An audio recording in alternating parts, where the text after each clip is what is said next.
Fala galera, estamos chegando para mais um vídeo aqui no canal e como vocês podem perceber, o tema do vídeo é Libertadores da América, derrota do Fluminense no estádio Hernando Siles, lá na montanha, lá no morro, lá em La Paz, 1-0 para o Strongest. Quero falar sobre o jogo, sobre as escolhas do Fernando Diniz, então o que eu peço em troca é o seu like, a sua inscrição no canal e que você habilite a notificação. Se gostar do conteúdo e quiser fortalecer mesmo, pega aí o conteúdo também e joga pra galera em grupos e muito mais, tá? Vai ser um vídeo mais curto, acho que o Fluminense jogou pouco e por ter jogado pouco não tem tanto a falar assim do ponto de vista do Fluminense. Então vou tentar pincelar aqui alguns tópicos para que a gente possa passar a régua no caso do Flu depois dessa quarta rodada da Libertadores, tá? Essa foto que vocês estão vendo aqui no lado para abrir o vídeo é a foto do Hernando Siles, a casa do Strongest, lá a 3.600 metros de altitude.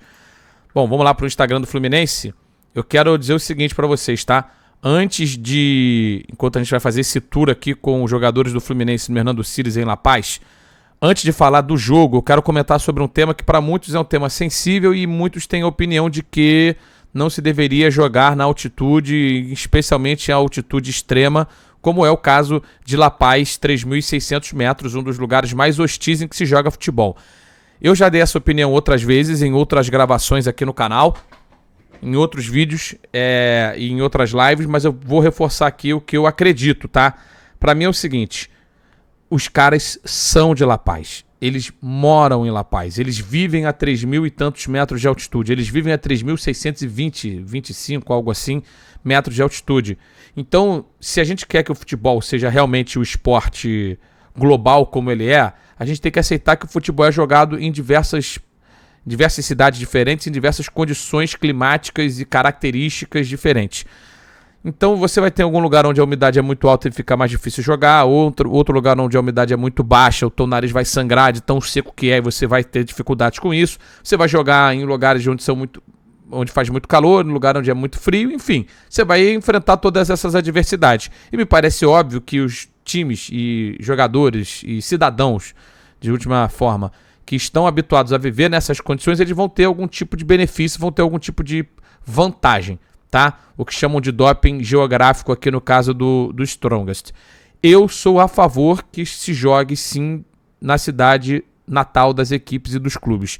Eu tive no ano passado na Bolívia e eu fui a 4.000, cheguei a bater 5.000 metros lá nos altiplanos bolivianos, tá? E lógico, era super difícil respirar, fiz uma caminhada ali a um pouco mais de 4.000 metros e parecia que eu estava carregando 2 sacos de cimento andando 3 quilômetros. Tudo isso é verdade, então acho que a gente tem que levar em consideração que é uma dificuldade extra jogar lá. Mas ao mesmo tempo eu fui vou chamar de vilas, aldeias que tinham 200, 300 pessoas, habitantes mesmo, na Bolívia, lá na altitude. E, pasmem, tinha escola, tinha casebres e tinha campo de futebol. Então os caras gostam tanto de futebol quanto a gente. Acho que a gente tem que respeitar essa característica e enfrentar na medida do possível, com a melhor preparação possível, esse tipo de desafio, tá? Passado por isso, portanto, repetindo, para mim tem que se jogar lá mesmo. Se é de lá que eles são, ou você exclui a Bolívia. Se você não quiser jogar na altitude, você simplesmente exclui a Bolívia. A cadeira está descendo aqui sozinho. Você exclui a Bolívia das competições continentais. Aí é outra discussão. Eu não faria isso. Acho que isso não é nem um pouco inclusivo. Então, o Fluminense foi para a Bolívia jogar com time reserva. Não viajou com vários jogadores e foi realmente com o time reserva, a exceção do Fábio, que, agarrou muito. Parabéns ao Fábio, brasileiro com o maior número de jogos na Libertadores, né? 91 jogos pro Fábio na Libertadores, batendo o recorde. Fábio no gol, Guga, David Braz, Manuel, João Henrique, o esquerdinha, Thiago Santos, Martinelli, Pirani, Isaac, Lele e John Kennedy. É uma escalação completamente nova, o Fluminense nunca jogou com essa escalação. Então é de se entender também que o Fluminense tenha tido dificuldades para enfrentar um time que é entrosado e que joga com a vantagem da altitude. Tudo isso a gente, entende e considera para analisar o jogo. Mas aí eu vou analisar. Aí toda análise fica comprometida diante dessas circunstâncias que eu expliquei, das dificuldades que são impostas por um jogo dessa característica. O que eu acho difícil é que o Fluminense ficou pouquíssimo tempo com a bola no campo de ataque. Mais uma vez, o Fluminense com essa característica da posse de bola no campo de defesa tem sido uma constante do Fluminense nos últimos jogos.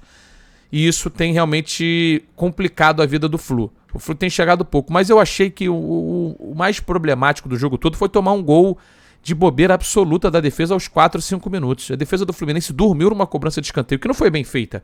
Uma cobrança meia altura na primeira trave, onde você tem que estar sempre ligado e alguém se antecipando. E o Fluminense foi lá e tomou o gol do Trivério nessa bola que não dava para o Fábio defender.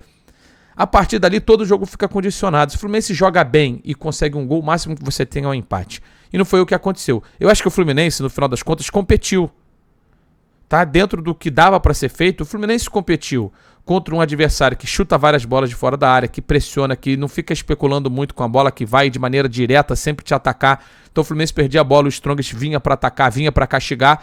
E isso acabou fazendo com que o time não conseguisse controlar o jogo, que era até normal. Se fosse o time titular, talvez o Fluminense controlasse um pouquinho mais o jogo, mas eu não sei se ia aumentar tanto. Alguma coisa ia aumentar, em termos de chances de vitória, obviamente, porque o time titular é alguma coisa, ou bastante coisa melhor do que esse time que o Fluminense mandou a campo. Então eu quero aqui primeiro pontuar o que eu teria feito se fosse Fernando Diniz. Mandado o time reserva, tá? Eu teria mandado o time reserva. De verdade, tenho falado isso em outras situações e não tenho nenhum problema de ter eventualmente errado ou de estar errado ao lado do Fernando Diniz nessa. Teria sido a minha escolha mandar o time reserva, tá? Então eu não vou criticar o Fernando Diniz por isso. A forma com que jogou talvez tenha sido pior do que as peças que estavam em campo. O Thiago Santos com muita dificuldade para controlar a bola e até sair jogando. Eu não vou ficar aqui, não vou ser o cara que vai atirar em todos os jogadores como de repente alguns torcedores estão fazendo, e eu entendo que façam.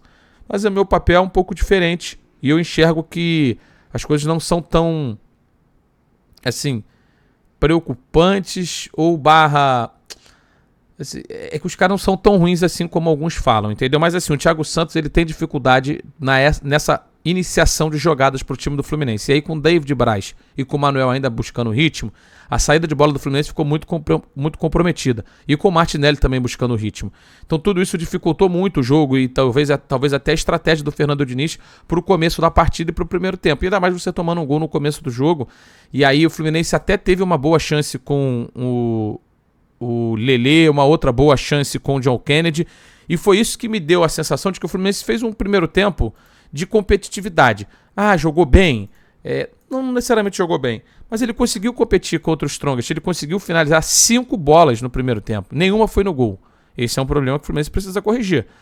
Mas o Fluminense rondou a grande área do Strongest, principalmente ali de repente dos 20 aos 30 minutos, 35 minutos do primeiro tempo. O Fluminense deu uma controlada no jogo e começou a tocar mais a bola. Parecia que poderia chegar ao gol de empate, mas não botou a bola no gol, e sem botar a bola no gol você não empata o jogo, você não faz gol, obviamente. Essa foi uma dificuldade. Aí no segundo tempo, o Fluminense já volta com o John Arias, no lugar do Pirani, que segue devendo, né, futebol. Segue sem conseguir... Sabe, ele não é um armador, não é um atacante, não é um meia. Então ele fica meio que sem função no time, dificulta. Então entrou o John Arias, o Fluminense botou a cabeça para fora d'água, a gente pensou, pode de repente aglutinar um pouquinho mais os jogadores de um lado do campo, John Arias ser um eixo nessa troca de passes do Fluminense, também não melhorou tanto assim o time. Depois entraram Arthur e André, e ali era a hora do Fluminense conseguir controlar o jogo e de repente matar, e os primeiros minutos depois dessas substituições foram minutos bons, em que o que mais me incomodou foi que faltou perna barra, assim, jogo barra momento dos dois atacantes, John Kennedy e Lelê. Não fizeram bons jogos, entendeu? Não estiveram à altura da capacidade que eles têm. E isso dificultou, mesmo depois das entradas dos dois meio-campistas. O André jogou num nível ok, o Arthur acho que ainda num nível abaixo. E eu também teria feito a substituição que o Diniz fez em colocar o Alan no David Braz. Porque ali, irmão, o jogo já estava de 1-0 para o time dos Strongest, o Fluminense precisava de um gol. Um golzinho seria valiosíssimo. O Alan não vive um bom momento? Não vive, mas era a alternativa que ele tinha. Depois colocou também o Cauã Elias no lugar do John Kennedy, que já estava estafado. Foram as substituições que o Diniz fez. Eu acho que o Fluminense esgotou todas as possibilidades e Dentro de um jogo em que o Fábio atuou de maneira assim, exuberante, o Fábio pegou muito. Teve uma falta no primeiro tempo que foi espetacular a defesa do Fábio. Os caras botaram bola na trave. O Strongest produziu para fazer mais de um gol. Só que não é um time virtuoso. É um time que tem dificuldades. É um time que não é individualmente falando muito bom. Não fosse o Fábio e a... de repente, falta de qualidade, seja a melhor expressão, assim, a falta de efetividade do Strongest, o Strongest teria feito mais gols na partida, mas não fez. E o que dói pro torcedor do Fluminense é ter perdido o gol num lance de desatenção no primeiro tempo. O Strongest mereceu fazer até mais do que um gol? Mereceu. Só que tinha o Fábio e tinha a falta de pontaria, de efetividade do time boliviano, que era de se esperar. Sacou? Era de se esperar essa falta de efetividade, porque essa é a característica individual que o The Strongest tem para oferecer. Então, dentro da escalação, das características, do que o Fluminense pôde fazer, eu acho que o Fluminense ficou abaixo abaixo do que o time reserva poderia entregar, mas competiu, talvez, dentro do limite físico que a altitude permite.